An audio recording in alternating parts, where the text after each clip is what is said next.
Olá, está começando Multicidades. Aqui nesse espaço nós debatemos assuntos envolvendo os municípios, mas também contamos histórias de pessoas que fazem a diferença nas cidades.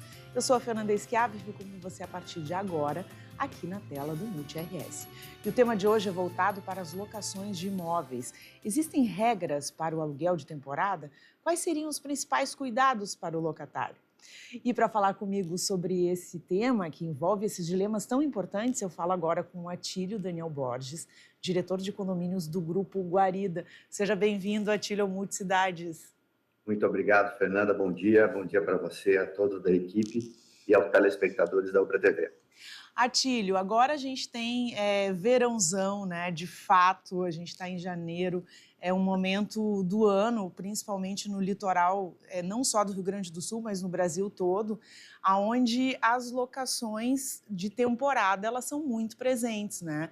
E principalmente a gente percebe assim, no litoral norte, aqui gaúcho, a preferência dos locatários por esse tipo de locação. Eu queria que você contasse um pouquinho para a gente, primeiro, qual é o trabalho da Guarida? Eu sei que só no litoral vocês têm mais de 600 clientes aí sendo atendidos. Fala um pouquinho sobre esse trabalho que vocês desenvolvem e sobre essas peculiaridades assim, dessas locações de temporada. Perfeito, Fernanda. Realmente, como você falou, nós temos agora no verão um deslocamento bastante grande das pessoas para o litoral em busca de paz, em busca de sossego, curtindo um pouquinho o verão e o clima. E, obviamente, quando a gente fala de locação por temporada, a gente fala de três grandes temas. O primeiro, que é a questão locação, o segundo, a questão jurídica, e o terceiro, condomínios.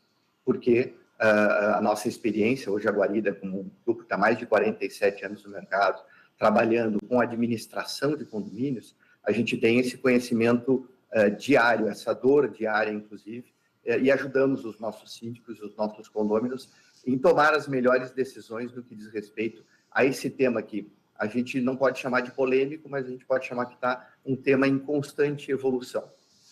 E como é que funciona assim, a questão dos cuidados em relação ao síndico e entrada de pessoas nos prédios? Porque a gente percebe muitos prédios, principalmente, eu já bloqueei vários imóveis aí por temporada, apartamentos residenciais, onde muitas pessoas residem anualmente e que acaba sendo um entra e sai de pessoas por temporada ali. Como é que funcionam os cuidados de vocês em relação à segurança? Perfeito. Hoje, no litoral, Fernanda, nós temos, a Guarida administra mais de 650 condomínios, entre toda a região de Capão da Canoa até Torres. Temos 2 agências hoje na região. E como você falou, a questão dos condomínios, a gente tem tanto condomínios horizontais quanto verticais. O acesso de pessoas, o acesso dos inquilinos nos imóveis de temporada, ele é gigantesco, ele aumenta bastante. Então, o que a gente faz é poder dar todo o suporte ao síndico nas decisões que precisam ser tomadas, no que diz respeito a o que deve ser pedido, o que deve ser solicitado, os cuidados que devem ter, principalmente com relação aos contratos de locação e entendimento desses contratos de locação, para que a qualidade do condomínio, a qualidade da convivência seja preservada. Então, nós estamos muito próximos do síndico, o síndico efetivamente é o responsável legal do condomínio, e a gente dá todo o suporte para entender aquilo que é aluguel de temporada e está acolhido pela lei do inquilinato, ou seja, aquela locação até 90 dias, e aquelas locações que são mais de curto prazo. Então, a gente sempre orienta os nossos síndicos e, por consequência, né, os moradores, os condôminos, a procurar ter contratos escritos, prazos delimitados, que, principalmente, os locatários entendam qual é o regimento interno, quais são as regras daquele condomínio. Tudo isso ajuda a ter uma harmonia muito maior na convivência durante essa temporada, porque realmente fica um entra e sai gigantesco. Então, os cuidados com quem entra e quem sai, com as listas nas portarias, os controles dos veículos, das crianças. Então, tudo isso precisa, nas áreas comuns, aquilo que é permitido para aquele locatário de longa temporada é permitido para o locatário de curta temporada. Então, esse cuidado, essa atenção, inclusive, na revisão daqueles documentos que vão auxiliar o condomínio, nós fazemos e damos todo esse suporte ao síndico. Bem importante isso, né, Atílio, porque eu percebo assim, existe muita diferença, por exemplo, da locação de temporada, que é feita via imobiliária e pela questão do aplicativo do Airbnb. Eu percebo, pelo menos, é uma impressão minha que eu tenho, não sei se isso está correto, até peço que você opine sobre esse assunto. Muitas vezes, em locações de Airbnb, a gente fala direto com o proprietário, né? E acaba assim, ó, libera a chave, entra lá, pega a senha, enfim. Existe muita diferença entre esses dois modelos? Existe, na verdade, a pergunta é perfeita, Fernanda. Existem algumas diferenças, alguns detalhes, e alguns dos nossos clientes, inclusive, já estão se precavendo com relação a isso. Então, nós temos hoje um número bastante grande de condomínios que vem proibindo o uso de plataformas, o uso de Airbnb. Para que o contrato seja feito através de um corretor, através de uma imobiliária, seja um contrato escrito, tenham regras muito claras. No momento da assinatura do contrato, inclusive, o regimento interno, as regras de convivência sejam entregues. Então, existe um cuidado, um zelo maior naqueles contratos de curta temporada, que são de menos de 90 dias, mas que são feitos pela administradora. Quando a gente faz, ou pela imobiliária, quando a gente faz através de uma plataforma, muitos desses cuidados não são tomados. Então, alguns condomínios hoje no litoral estão restringindo, estão proibindo a locação através de Airbnb, mas mantendo aquela locação de curta temporada, de uma semana, duas, através das demais imobiliárias. Então, por isso que a gente chama de... Ele é um tema que ele trabalha muito com condomínios, muito com locação e muito com o judiciário, que também está evoluindo no que diz respeito ao entendimento de obrigações, deveres e direitos e obrigações com relação às plataformas. Quais são os maiores problemas assim relatados pelos síndicos de vocês assim, em relação a, principalmente, essa questão das locações de temporada? O que mais dá problema nisso tudo? O que mais dá problema é a clareza da convenção. E aí, se a convenção permite ou não permite esse tipo de locação. E aí nós temos alguns parceiros, a Nóbrega e Soares é um deles, que nos dá luz ao entendimento, à leitura com maior detalhe daquela convenção, e a gente pode dizer ao síndico, hoje a convenção permite, a intenção dos condôminos é restringir, chamar uma assembleia e fazer essa restrição na convenção. Esse suporte é fundamental. Então, o problema que se tem normalmente é o controle. Então, ter o controle das pessoas, nomes, a identidade, a placa dos veículos, etc., e o prazo de quando vão entrar e vão sair, sem dúvida nenhuma, é o maior problema hoje de todos os síndicos no litoral. Não, e é interessante porque muitas pessoas, quando se deparam com condomínios que têm muito cuidado, né, justamente essa questão de solicitam documentação na entrada, placa do veículo, enfim, todas as informações, elas reclamam, né? Elas não gostam de passar todos esses dados e acham desnecessários. Mas, na verdade, é uma questão de segurança para quem está alocando, né? E também para o locatário, porque ele também fica protegido ali dentro. Exatamente. E para os condôminos, para os proprietários, principalmente, que adquiriram aquele imóvel, muitas vezes buscando sossego, buscando segurança. Então, o sossego e a segurança podem ser buscados, podem ser conquistados com essas regras, com esse regramento. Então, ter este cuidado na entrada, as próprias vistorias, são outros cuidados que normalmente a imobiliária tem, e no aplicativo você tem uma dificuldade um pouco maior. Então, as vistorias de entrada, vistoria de saída, porque normalmente, quando falamos de locação em temporada, a gente fala de imóveis mobiliados. Se esses imóveis estão mobiliados, eles têm equipamentos, inclusive, lá dentro, entender bem quais são os itens é fundamental para o locatário. Ele precisa ter muito claro isso para quando ele sair, todos os itens estarem de volta aos seus lugares. Então, ter esses controles, as vistorias e o controle das pessoas que entram e saem é fundamental. E esta, sem dúvida, é uma das maiores dores dos síndicos e dos condomínios hoje, de uma forma geral. Né?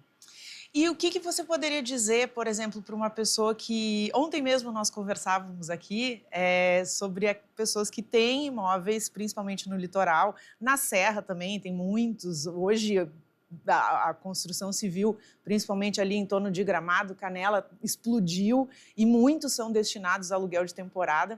E a gente comentava sobre pessoas que têm esses imóveis e ficam ainda resilientes em, eu não sei se eu quero locar, porque tem as minhas coisas, enfim. Quais as dicas que você poderia dar para essas pessoas que têm esses imóveis, querem fazer uma renda extra, porque afinal de contas é um bom dinheiro que entra, né? É diferente, e para não cair numa roubada nessa situação toda de locação? Excelente, excelente pergunta, Fernando. Na verdade, o cuidado ele está antes, ele está no momento da aquisição. Então, ter a clareza e ter a ciência, a gente costuma falar muito isso aqui na Guarida, que a gente precisa saber ser condômino. E o condômino é aquele que, primeira coisa que faz é ler a convenção e ler o regimento interno, para entender se aquele imóvel que você está comprando, ele tem esta especificidade, ou seja, ele é um imóvel residencial, mas ele é passível de locação de curta temporada, principalmente esses imóveis que você comentou na Serra, muitos são multipropriedade. Então, ele já tem este fim comercial, então ele já tem um resguardo muito maior no que diz respeito à proibição ou não.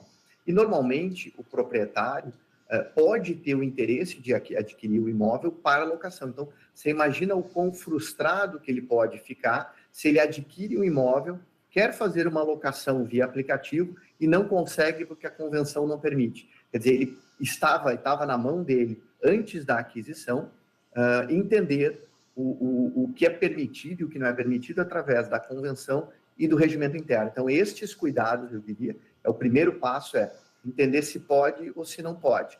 Qualquer coisa que acontecer depois, então, por exemplo, ele comprou o imóvel e uma assembleia veio a proibir essas locações por aplicativo, ele pode simplesmente ir lá vender e comprar algum outro imóvel. Então, esse é um fator preponderante. Muitas vezes, aqueles imóveis onde é permitido esse tipo de locação, tanto de curta temporada quanto de hospedagem, como é o caso do Airbnb, ele é um imóvel mais valorizado. Então, ter este cuidado de que o teu imóvel pode ficar mais valorizado se ele tiver essa prerrogativa. Se ele não tem a prerrogativa, ele pode perder um pouquinho de valor. Mas este valor, você está resguardando o teu sossego, você está resguardando a tua segurança. O que a gente precisa sempre respeitar é o interesse comum dos proprietários. Se os proprietários daquele condomínio querem o seu resguardo, o maior entendimento é de que eles têm esse direito e, portanto, a maioria, hoje até alguns entendimentos jurídicos são pela maioria. Se você altera a convenção, ou seja, 2/3 aprova a proibição, entende-se que a maioria não quer este tipo de locação e aí o juiz acaba concedendo essa proibição. Então, este cuidado do que tem na convenção e do que tem no regimento interno é fundamental na compra, na aquisição do imóvel. Olha só que excelente dica essa aí para você que pensa em comprar um imóvel para investir em locação. Tá aí uma baita dica que o Atílio está nos dando. Atílio, vou pedir para te continuar comigo aí, a gente vai fazer um rápido intervalo, mas volta já conversando sobre esse assunto aí, não sai daí.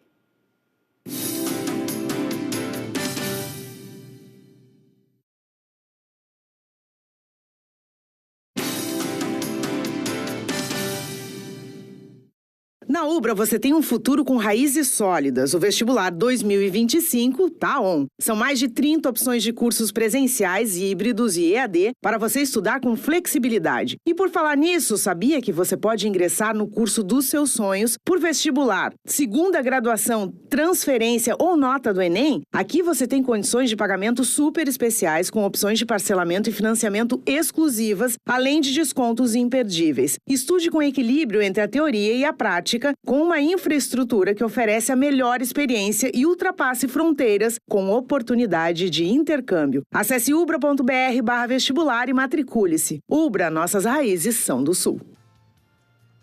E o Multicidades está de volta e a gente continua falando sobre os contratos de locação de imóveis para o verão. Atílio, saindo um pouquinho dessa questão dos contratos para o verão, eu queria te fazer uma pergunta que é uma curiosidade minha e eu acho que interessa muita gente que nos assiste. Antigamente, quando eu era criança, o síndico do imóvel, né, do local, ele era eleito, provavelmente um morador, enfim, e ele tinha como benefício não pagar o condomínio, era mais ou menos nesses moldes. E aí a gente começa a ter uma movimentação, há uns anos atrás, de síndicos profissionais. como que é isso? Assim, ó, isso veio... Eu, particularmente, no lugar onde eu moro, nós trabalhamos com uma empresa que tem um síndico que responde pelo nosso condomínio, enfim. Eu acho muito melhor, né? Porque sai o envolvimento pessoal ali do morador e acaba profissionalizando a questão. Mas aonde que isso muda e as pessoas começam a buscar profissionais para fazerem a gestão dos condomínios? Perfeito, excelente pergunta, Fernanda. Esse é um movimento que está acontecendo, de uma forma geral, no Brasil como um todo, e ele vem ao encontro da ampliação da complexidade dos condomínios, né? Vamos nos lembrar que, algum tempo atrás, nós tínhamos condomínios pequenos, 4, 8, 10, 20 unidades, e que eram condomínios, inclusive, fáceis de serem administrados e que não traziam tanta complexidade. Com o crescimento das cidades, o adensamento das cidades, esse adensamento faz com que sejam reduzidos os números de terrenos. Reduzidos os números de terrenos, você tem que botar no mesmo terreno, ele fica mais caro, você tem que botar no mesmo terreno mais unidades para aquele terreno se viabilizar. Mais unidades significam mais apartamentos, mais vagas de garagem, necessidade hoje em dia, principalmente no pós-pandemia, né, 2020 nos fez um divisor de águas gigantesco também no mercado imobiliário, condomínios que tenham coworking, que tenham espaço gourmet, 2 salões de festa, espaço pet, espaço kids. Então, você tem condomínios cada vez mais complexos. E aí você precisa de mais tempo para se dedicar a esses condomínios. Então, hoje em dia, para condomínios mais complexos, condomínios que demandem muito tempo, muitos condomínios têm optado por síndicos profissionais e a gente vê esse crescimento não somente aqui em Porto Alegre, no Rio Grande do Sul, mas no Brasil como um todo. A gente tem hoje, basicamente, de 30% a 40% do mercado nacional já de síndicos profissionais. Então, a gente está falando no mercado nacional de 520 mil condomínios, você já tem um número bastante grande de síndicos profissionais. Mas nós ainda temos hoje, por exemplo, na base guarida aqui no Rio Grande do Sul e mesmo no litoral, um número considerável de síndicos orgânicos ou síndicos moradores. Mas a gente está percebendo, sim, entendendo e respeitando, obviamente, esse interesse dos moradores de sempre buscar um maior profissionalismo. E eu gosto de reforçar muito isso, Fernanda. O profissionalismo, ele deve acontecer não somente com o síndico profissional, mas também com o síndico morador, o síndico orgânico. Então, saber entender essas peculiaridades deste novo momento de administração condominial, tanto quanto da complexidade dos condomínios. A gente requer hoje síndicos mais profissionais, sejam eles moradores ou não, isso é bem claro. Mas é bacana que acabou se tornando uma profissão, né? E interessante, assim, eu queria saber contigo quais os requisitos que quem quer entrar... Tem muita gente que está em transição de carreira, insatisfeito com o que está fazendo, enfim, quer partir para esse lado. Quais são os requisitos, por exemplo, vocês aí da Guarida, que exigem para que uma pessoa se torne um síndico profissional? Bom, excelente. Eu diria hoje, o primeiro deles, o primeiro requisito é gostar de pessoas. Porque quando a gente está falando de condomínios, né, uma média de 50 unidades por condomínio, se você tem 10 condomínios, você já tem 500 pessoas fazendo a administração da propriedade de 500 pessoas. Então, acaba sendo um volume bastante grande. Então, gostar de pessoas, entender muito a lei e o papel do síndico, né? O papel do síndico hoje, ele é regulamentado pela Lei 4591. Então, lá estão as obrigações do síndico, então isso é muito relevante, ele é o responsável civil e criminalmente pelo condomínio, entender legalmente quais são as obrigações, entender e fazer a prestação de contas, fazer a gestão financeira. Hoje existem diversos cursos que preparam os síndicos, entender de legislação, de manutenção, de rotina administrativa de um condomínio.